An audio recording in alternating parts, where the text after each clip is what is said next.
জুলাই আকাঙ্ক্ষা বাস্তবায়নে সব ধর্মের মানুষকে একসাথে কাজ করতে হবে বলে মন্তব্য করেছেন প্রধান উপদেষ্টা ডক্টর মোহাম্মদ ইউনূস।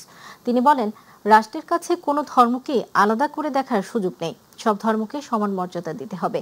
সকালে দুর্গাপূজার প্রস্তুতি ও সার্বিক অবস্থা জানতে ঢাকেশ্বরী জাতীয় মন্দির পরিদর্শন করে অন্তর্বর্তী সরকারের প্রধান উপদেষ্টা ডক্টর মোহাম্মদ ইউনূস এসব কথা বলেন। আতিকুর রহমান তিতাসের রিপোর্টে বিস্তারিত।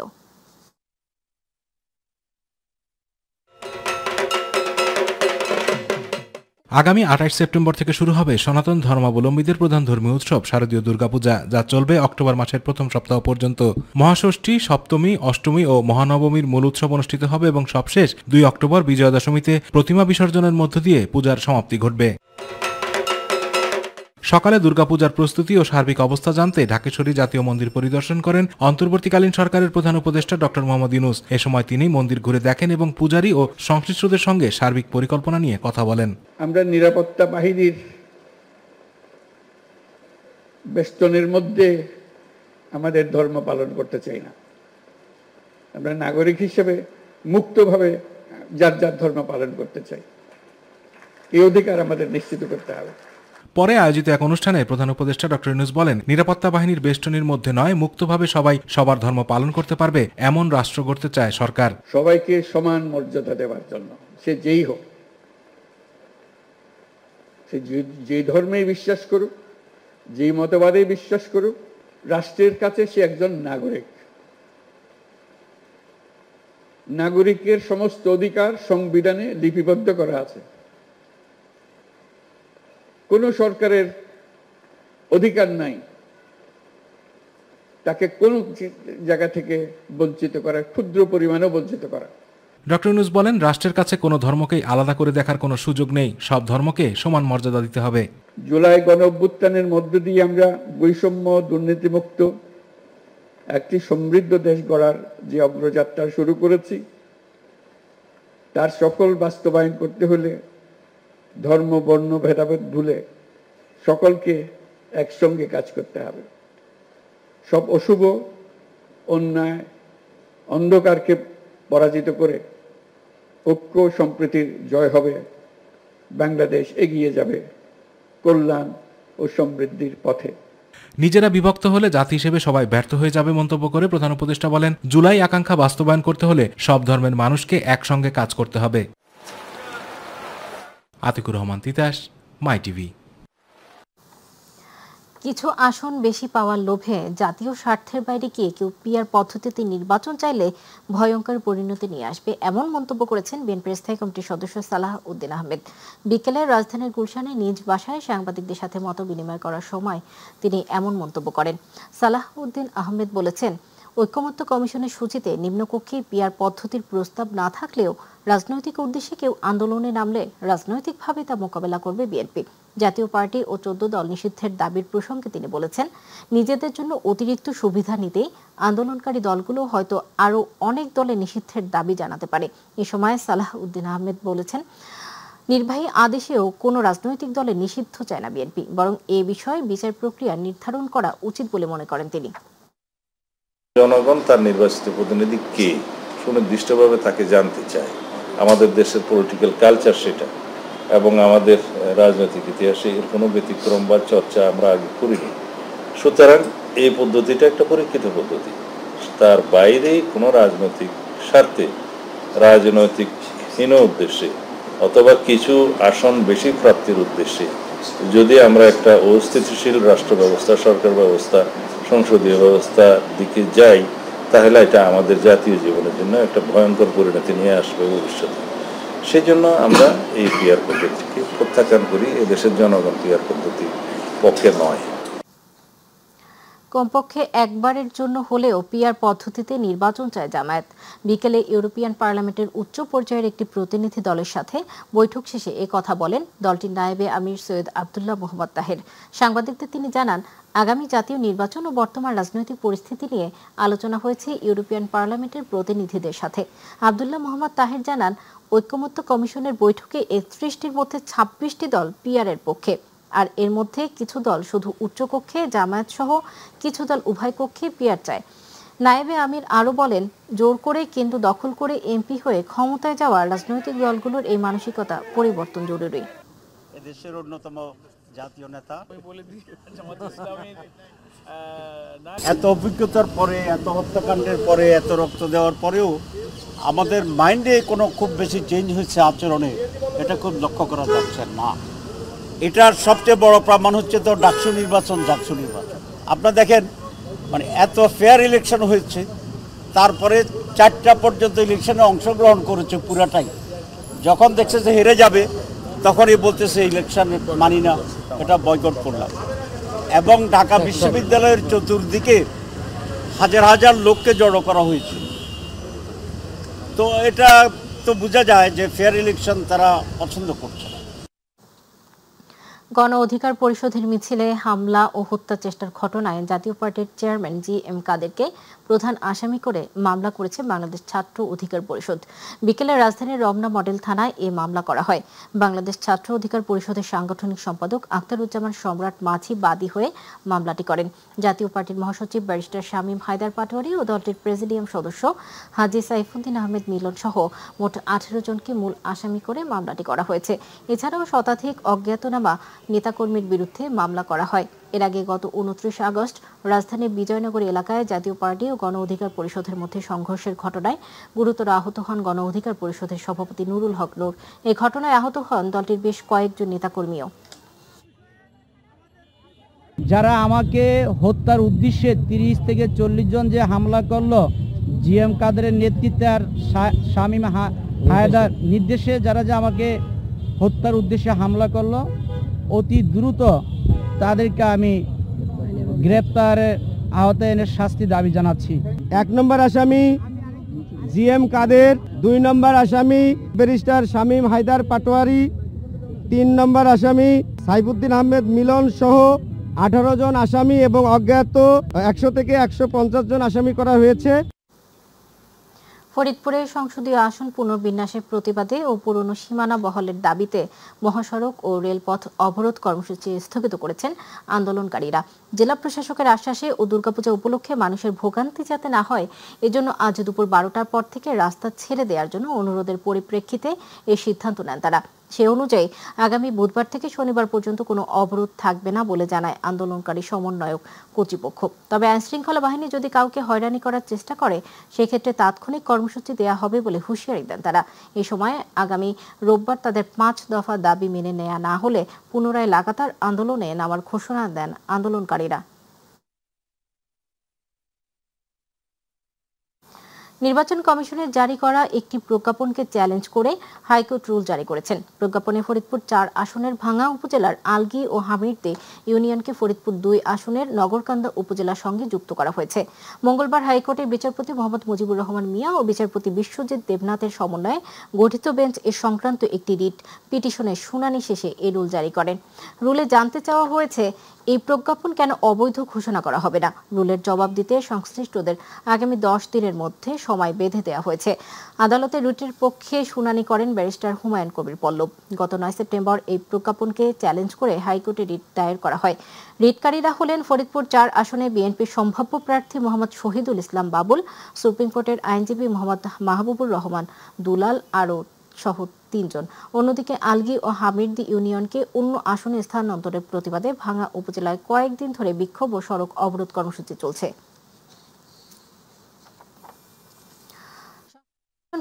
দাবিতে পূর্ব ঘোষিত আরও 2 দিনের হরতাল প্রত্যাহার করেছে বাগেরহাট সর্বদলীয় সম্মিলিত কমিটি।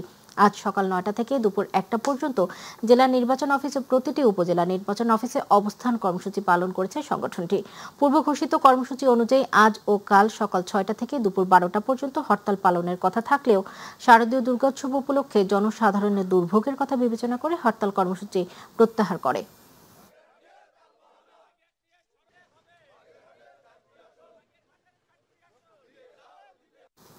মানসিকতায় হিটলারকেও ছাড়িয়ে গিয়েছিলেন শেখ হাসিনা। মানবতাবিরোধী অপরাধের মামলায় শেখ হাসিনা সহ 3 আসামির বিরুদ্ধে আন্তর্জাতিক অপরাধ ট্রাইব্যুনালে সাক্ষ্য শেষে এই মন্তব্য করেন সিনিয়র সাংবাদিক মাহমুদুর রহমান।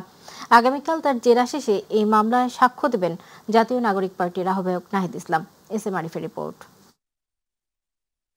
মানবতাবিরোধী অপরাধের মামলায় শেখ হাসিনা সহ 3 আসামির বিরুদ্ধে আন্তর্জাতিক অপরাধ ট্রাইব্যুনালে টানা দ্বিতীয় দিনের মতো সাক্ষ্য দিয়েছেন সিনিয়র সাংবাদিক মাহমুদুর রহমান। সাক্ষ্য শেষে তাকে জেরা করেন আসামিপক্ষের আইনজীবী। দীর্ঘ সাক্ষ্যে শেখ হাসিনার গত 15 বছরের শাসনামলের পটভূমি তুলে ধরেন মাহমুদুর রহমান। তিনি আশা করেন জুলাই হত্যাকাণ্ডে শহীদ পরিবার ও আহতরা ন্যায় বিচার পাবেন। হিটলারও করেছে, হিটলার তার মেকানিজম দিয়ে হলোকস্ট চালিয়েছে, কিন্তু এভাবে সরাসরি নির্দেশ দেয়া কাউকে যে হত্যা করে লাশ গুম করে দাও, এটা হিটলারও কাউকে বলে নাই। কাজে মানসিকতার দিক দিয়ে হিটলারকে হাসিনা ছাড়িয়ে গেছিলেন। কাজে আমিও বলতে চাই বাংলাদেশে যে নেভার এগেইন, বাংলাদেশে আর কখনো যেন কেবল শেখ হাসিনা এবং আওয়ামী লীগের ফ্যাসিবাদ না, আর কোনো ফ্যাসিস্ট শাসক যেন বাংলাদেশে আর কখনো না আসে। আদালতে দেয়া মাহমুদুর রহমানের সাক্ষ্য ইতিহাসের জন্য অকাট্য দলিল হয়ে থাকবে বলে মনে করেন চিফ প্রসিকিউটর। জাতিসংঘের রিপোর্ট, ইউরোপীয় ইউনিয়ন, আমেরিকান রিপোর্ট সব কিছু পর্যালোচনা করে তিনি দেখিয়েছেন যে জুলাই আগস্টে ঘটে যাওয়া যে মানবতা বিরোধী অপরাধ সেটা ছিল ওয়াইড স্প্রেড, সিস্টেম্যাটিক। শেখ হাসিনার কমান্ডে এটা হয়েছিল, একটা কমান্ড স্ট্রাকচার ফলো করে এটা হয়েছিল, পুরোটাই ছিল সুসংগঠিত। এই সমস্ত জিনিস তিনি সাক্ষ্য হিসাবে আদালতে উপস্থাপন করেছেন এবং আমরা মনে করি যে তার এই সাক্ষ্য শেখ হাসিনার অপরাধ প্রমাণের জন্য বা আসামিদের অপরাধ প্রমাণের জন্য একটা গুরুত্বপূর্ণ দলিল হয়ে থাকবে, ঐতিহাসিক সাক্ষী তিনি দিয়েছেন। মঙ্গলবার সাক্ষ্য দেওয়ার কথা ছিল এনসিপির আহ্বায়ক জুলাই যোদ্ধা নাহিদ ইসলামের। ট্রাইব্যুনালে হাজিরও হয়েছিলেন তিনি, তবে মাহমুদুর রহমানের জেরা শেষ হয়নি এদিন। বুধবার তাকে জেরা শেষে এই মামলায় সাক্ষ্য দিতে পারেন নাহিদ। নির্বাচনের পরেও যাতে এই বিচার প্রক্রিয়া কোনোভাবেই বাধাগ্রস্ত না হয়, সেটা যাতে অব্যাহত থাকে, সেই প্রতিশ্রুতি আমাদের এই সরকারের পক্ষ থেকে, সেই একটা রোডম্যাপের দাবি আমরা জানিয়েছি এবং সকল রাজনৈতিক দলের পক্ষ থেকেও সেই কমিটমেন্ট, তাদের সেই ইস্তিহারেও যাতে সেটা থাকে, এটা আমাদের প্রত্যাশা থাকবে। এদিকে জুলাই আন্দোলনের সময় রামপুরায় ভবনের কার্নিশে ঝুলে থাকা তরুণকে গুলি এবং 2 জনকে হত্যা মামলায় অভিযোগ গঠনের আদেশ বৃহস্পতিবার দিন ধার্য করেছেন আন্তর্জাতিক অপরাধ tribunal 1। SM Arif, MyTV, Dhaka. এবারে ছাত্র সংসদ নির্বাচনের খবর।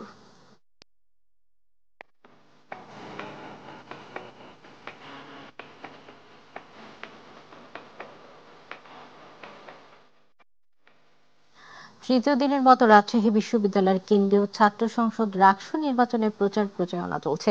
প্রার্থীদের দিনভর ক্যাম্পাসের বিভিন্ন এলাকায় প্রচার চালিয়েছেন, আবার কেউ কেউ লিফলেট ছাপাতে ব্যস্ত সময় বার করেছেন। হল, আবাসন সংকট ও শিক্ষার্থীদের নিরাপত্তা সহ বিভিন্ন বিষয়ের উন্নয়নে কাজ করার প্রতিশ্রুতি দিচ্ছেন প্রার্থীরা। তবে শুধু কথা আর কাগজে সীমাবদ্ধ নেই প্রচারণা। আবাসিক হল সহ ক্যাম্পাসের প্রতিটি স্থানে প্রচারণা চালিয়ে যাচ্ছেন প্রার্থীরা। আমার অভিযোগ নেই, তবে একটি অভিমান আছে। তারা মোটামুটি দায় সারাভাবেই কাজ করছে, তারা কিন্তু অভিভাবক সুলভ কাজ করছে না। তো আমরা চাচ্ছি তারা আরেকটু আমাদের প্রতি সিনসিয়ার হবে এবং নিরপেক্ষভাবে কাজ করবে। অন্যান্য প্যানেলের অনেক ভাইয়েরাই প্রথম দিনই আচরণবিধি লঙ্ঘন করেছেন, তো আমরা আহ্বান জানাবো এটা যেন না করা হয়। আমরা সুনির্দিষ্ট অভিযোগ থাকলে সেটা প্রশাসনকে দিব লিখিতভাবে। আমরা এটা নিয়ে কাদা ছড়াছড়ি করতে চাই না। সবাই মিলে আমেজপূর্ণভাবে সুন্দরভাবে নির্বাচনটা হোক। স্টুডেন্টের কাছে যাচ্ছি, তারা পজিটিভলি সাড়া দিচ্ছে, দোয়া করছে, বলছে যে আপু আপনাকেই ভোটটা দিতে চাই। মানে এসব শুনে অনেক ভালো লাগছে। চট্টগ্রাম বিশ্ববিদ্যালয় কেন্দ্রীয় ছাত্র সংসদ চাকসু নির্বাচনের মনোনয়নপত্র সংগ্রহের শেষ দিন ছিল আজ। গতকাল পর্যন্ত মোট 169 জন মনোনয়নপত্র সংগ্রহ করেছেন। এর মধ্যে চাকসু নির্বাচনকে ঘিরে সরগরম হয়ে উঠেছে চবি ক্যাম্পাস। প্রার্থী বাছাই ও প্যানেল ঘোষণাকে ঘিরে শিক্ষার্থীদের মধ্যে উত্তেজনা বাড়ছে। শিক্ষার্থীরা চান সৌহার্দ্যপূর্ণ পরিবেশ। এবার চাকসু থেকে যোগ্য নেতৃত্ব আসবে বলে প্রত্যাশা তাদের। 21 সেপ্টেম্বর প্রার্থীদের প্রাথমিক তালিকা প্রকাশ করা হবে। 23 সেপ্টেম্বর মনোনয়নের প্রত্যাহারের সুযোগ থাকবে। পরে 25 সেপ্টেম্বর প্রকাশ করা হবে চূড়ান্ত তালিকা। 12 অক্টোবর সকাল 9টা থেকে বিকাল 4টা পর্যন্ত OMR পদ্ধতিতে ভোট দেবেন শিক্ষার্থীরা। পিটার হাসের প্রতিষ্ঠান দেখে নয়, বরং আন্তর্জাতিক মূল্য তুলনা করে যুক্তরাষ্ট্র থেকে LNG কেনা হচ্ছে বলে জানিয়েছেন অর্থ উপদেষ্টা ডক্টর সালেহ উদ্দিন আহমেদ। দুপুরে সচিবালয়ে সরকারি ক্রয় সংক্রান্ত উপদেষ্টা কমিটির বৈঠক শেষে একথা জানান তিনি। দেশের সার্বিক মূল্যস্ফীতি স্থিতিশীল জানিয়ে উপদেষ্টা বলেন, কর্মসংস্থান বাড়াতে উদ্যোগ নিয়েছে সরকার। আরও জানাচ্ছেন রাকিব হাসান। দুপুরে সচিবালয়ে মন্ত্রী পরিষদ বিভাগের সম্মেলন কক্ষে অর্থ উপদেষ্টার সভাপতিত্বে অনুষ্ঠিত হয় সরকারি ক্রয় সংক্রান্ত উপদেষ্টা পরিষদ কমিটির বৈঠক। বৈঠক শেষে সাংবাদিকদের প্রশ্নের জবাবে অর্থ উপদেষ্টা জানান, সাবেক মার্কিন রাষ্ট্রদূতের প্রতিষ্ঠান দেখে নয়, আন্তর্জাতিক মূল্য তুলনা করেই এলএনজি কেনা হচ্ছে যুক্তরাষ্ট্র ভিত্তিক প্রতিষ্ঠান থেকে।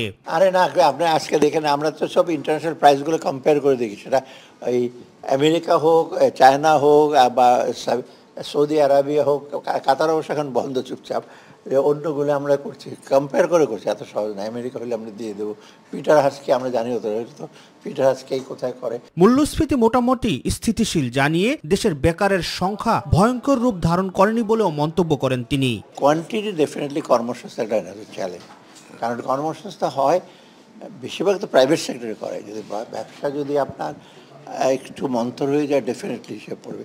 সেটাতে আবার এফেক্ট করে ব্যবসা বাণিজ্যে। আমরা কট্টক সহায়তা দিচ্ছি, পলিসি সাপোর্ট দিচ্ছি, এটা কিছুটা।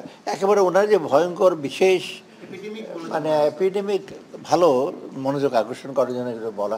বাণিজ্য ঘাটতি কমাতে যুক্তরাষ্ট্র থেকে উচ্চ মূল্যে পণ্য আমদানির প্রভাব ভোক্তার উপর পড়বে না বলেও আশ্বস্ত করেন অর্থ উপদেষ্টা ডক্টর সালেউদ্দিন আহমেদ। আমদানি মূল্য একটু বেশি হবে, কিন্তু কোয়ালিটিটা একটু বেটার। প্লাস আরেকটা সার্বিক হিসাবে যদি আমরা দেখি যে ওদের ট্যারিফটা তো আমরা অ্যাভয়েড করতে, ডিফিসিটটা আমাদের কিছুটা দেশে লাগবে। না না, ভোক্তাদের উপর। রাকিব হাসান, মাই টিভি, ঢাকা। ভোক্তাদের ব্যাপারে আমরা আরবান প্রাইমারি হেলথ কেয়ার সার্ভিসের ডেলিভারি প্রজেক্ট শীর্ষক প্রকল্পের আওতায় 3টি নগর মাতৃসনদ ও 8টি নগর স্বাস্থ্য কেন্দ্রের নবনির্মিত ভবনের উদ্বোধন করেছেন স্থানীয় সরকার উপদেষ্টা আসিফ মাহমুদ সজীব ভুঁইয়া। বিকেলে সচিবালয়ে স্থানীয় সরকার মন্ত্রণালয়ের সম্মেলন কক্ষে আয়োজিত অনুষ্ঠানে এর উদ্বোধন করেন তিনি। এ সময় দরিদ্র জনগোষ্ঠীর মাঝে স্বাস্থ্যসেবার সুযোগ সুবিধা পৌঁছে দিতে সরকার কাজ করছে বলে জানান স্থানীয় সরকার উপদেষ্টা। তিনি বলেন, এরই মধ্যে জনবল সংকট দূরীকরণের উদ্যোগ গ্রহণ করা হয়েছে। স্বাস্থ্য মন্ত্রণালয়ের সাথে সমন্বয় করে স্বাস্থ্যসেবা কেন্দ্রগুলোতে প্রয়োজনীয় স্বাস্থ্যসেবা নিশ্চিত করা হবে বলেও জানান আসিফ মাহমুদ সজীব ভুঁইয়া। এলজিডির মাধ্যমে ডিপোজিট পদ্ধতিতে প্রায় 80 কোটি টাকা ব্যয়ে 2টি সিটি কর্পোরেশন এবং 6টি পৌরসভায় 3টি নগর মাতৃসদন ও 8টি নগর স্বাস্থ্য কেন্দ্রের নতুন ভবন নির্মাণ সম্পন্ন হয়েছে। আমি আশা করছি এই নতুন কেন্দ্রগুলো স্বাস্থ্যসেবা কার্যক্রমকে আরও দ্রুত, কার্যকর ও জনগণমুখী করবে। পাশাপাশি সংশ্লিষ্ট সিটি কর্পোরেশন ও পৌরসভাগুলো নগরবাসীর স্বাস্থ্যসেবার ঘাটতি পূরণে গুরুত্বপূর্ণ ভূমিকা পালন করবে। আমরা যদি আমাদের পেশাদারিত্ব, আন্তরিকতা ও দায়বদ্ধতা নিয়ে কাজ করি, তবে কার্যকর স্থানীয় সরকার প্রতিষ্ঠানের মাধ্যমে দরিদ্র জনগোষ্ঠীর জন্য টেকসই স্বাস্থ্যসেবা নিশ্চিত করা সম্ভব। এটি আমাদের বৈষম্যহীন বাংলাদেশ গঠনের লক্ষ্যে গুরুত্বপূর্ণ পদক্ষেপ হিসেবে বিবেচিত হবে। বিভিন্ন প্রতিযোগিতামূলক পরীক্ষার প্রশ্নপত্র ফাঁসের নামে প্রতারণার অভিযোগে মোহাম্মদ স্বাধীন মিয়া নামের একজনকে গ্রেপ্তার করেছে ঢাকা মহানগর গোয়েন্দা পুলিশ ডিবি। মঙ্গলবার দুপুরে ডিএমপি মিডিয়া সেন্টারে আয়োজিত এক সংবাদ সম্মেলনে এসব তথ্য জানান ডিবির যুগ্ম police commissioner cyber security and support Syed Harunur Rashid. তিনি বলেন, রাজধানীর পল্লবী থানা এলাকার একটি বাসায় অভিযান চালিয়ে তাকে গ্রেপ্তার করে ডিবি পুলিশ। সৈয়দ হারুনুর রশিদ জানান, জিজ্ঞাসাবাদে স্বাধীন স্বীকার করে সে সামাজিক যোগাযোগ মাধ্যমে একটি ভুয়া প্রোফাইল ব্যবহার করে বিভিন্ন পরীক্ষার প্রশ্নপত্র দেওয়ার কথা বলে লোকজনের কাছ থেকে অগ্রিম টাকা নিত এবং এরপর যোগাযোগ বন্ধ করে দিত। এভাবে সে বিকাশ, নগদ, রকেট সহ বিভিন্ন মোবাইল ব্যাংকিং এর মাধ্যমে ভুক্তভোগীদের কাছ থেকে লাখ লাখ টাকা হাতিয়ে নিয়েছে। দেশের সকল প্রাথমিক বিদ্যালয়ে বাধ্যতামূলকভাবে ধর্মীয় শিক্ষক নিয়োগের দাবি জানিয়েছেন ইসলামী আন্দোলন বাংলাদেশের আমির ও চরমনাই পীর সৈয়দ মোহাম্মদ রেজাউল করিম। রাজধানীর কাকরাইল ইনস্টিটিউশন অব ডিপ্লোমা ইঞ্জিনিয়ার্সে এক সেমিনারে তিনি এসব দাবি জানান। এ সময় বক্তারা বলেন, সময় এসেছে ইসলামপন্থীদের ঐক্যবদ্ধ হয়ে লড়াই করার। এখন নিজেদের মধ্যে বিভেদ করার কোনো সুযোগ নেই। ঐক্যবদ্ধভাবে জাতিকে অপসংস্কৃতি থেকে রক্ষা করতে চায় তারা। ইলিয়াস মাতবারের প্রতিবেদন। দেশের সকল প্রাথমিক বিদ্যালয়ে বাধ্যতামূলকভাবে ধর্মীয় শিক্ষক নিয়োগের দাবিতে জাতীয় সেমিনারের আয়োজন করে জাতীয় ওলামা মাশায়েখ আইম্মা পরিষদ।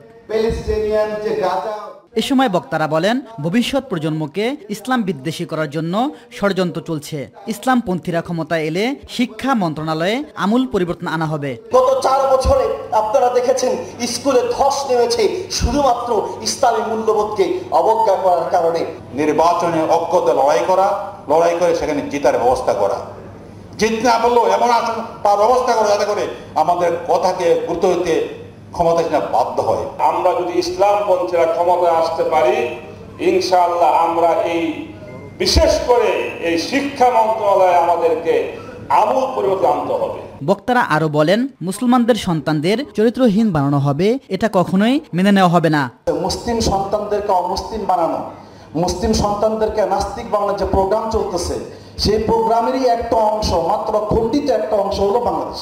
৯২ জন মুসলমানকে আমরা রক্ষা করব, নিজের দেশকে আগে রক্ষা করি, সারা দুনিয়ায় আমরা দাওয়াতের কাজ করব। শিক্ষা ব্যবস্থার শিক্ষা সিলেবাস প্রণয়ন করতে ইসলামিক ব্যক্তিত্বদেরকে ইনক্লুড করতে হবে। বাংলাদেশের মানুষ সিদ্ধান্ত নিয়েছে যে শিক্ষা ব্যবস্থায় কোরআন থাকবে না, ইসলাম থাকবে না, এই শিক্ষা ব্যবস্থায় তারা তাদের বাচ্চাদেরকে পড়াবে না। দেশের মানুষ ইসলামের জন্য মানসিকভাবে প্রস্তুত। সুযোগ কাজে লাগাতে না পারলে আগামী প্রজন্ম ধিক্কার দেবে বলে জানান ইসলামী আন্দোলনের আমির। বাংলাদেশের মানুষ কিন্তু ইসলামের পক্ষে মনের দিক থেকে, মানসিক দিক থেকে, সব দিক থেকে তৈরি হয়ে অপেক্ষায় আছে। প্রাথমিক শিক্ষায় আমাদের ধর্মীয় শিক্ষক নিয়োগ দিতে হবে। এরা যদি আপনারা ব্যতিক্রম করেন, তাহলে আমাদের বাংলাদেশের জনগণ ইসলাম প্রেমিক, ধর্মপ্রেমিক সবাই কিন্তু রাস্তা জানতে বাধ্য হব। ইলিয়াস মাতবর, মাই টিভি, ঢাকা। বাংলাদেশ জামায়াতে ইসলামের আমির ডাক্তার শফিকুর রহমানের সঙ্গে সৌজন্য সাক্ষাৎ করেছেন বাংলাদেশে নিযুক্ত চীনের রাষ্ট্রদূত ইয়া ওয়েন। সকালে রাজধানীর বসুন্ধরায় ডাক্তার শফিকুর রহমানের ব্যক্তিগত কার্যালয়ে আসেন চীনা রাষ্ট্রদূত। এ সময় রাষ্ট্রদূত জামায়াত আমিরের স্বাস্থ্যের খোঁজ খবর নেন এবং কুশলাদি বিনিময় করেন। এছাড়া বাংলাদেশের চলমান পরিস্থিতি নিয়ে আলোচনা করেন। তারা কথা বলেন দেশের স্বার্থ সংশ্লিষ্ট বিষয়। এ সময় আরও উপস্থিত ছিলেন সেক্রেটারি জেনারেল মিয়া গোলাম পরোয়ার, সহকারী সেক্রেটারি জেনারেল ও মিডিয়া বিভাগের প্রধান এহসানুল মাহবুব জুবায়ের এবং জামায়াত আমিরের পররাষ্ট্র বিষয়ক উপদেষ্টা প্রফেসর ডক্টর মাহমুদুল হাসান।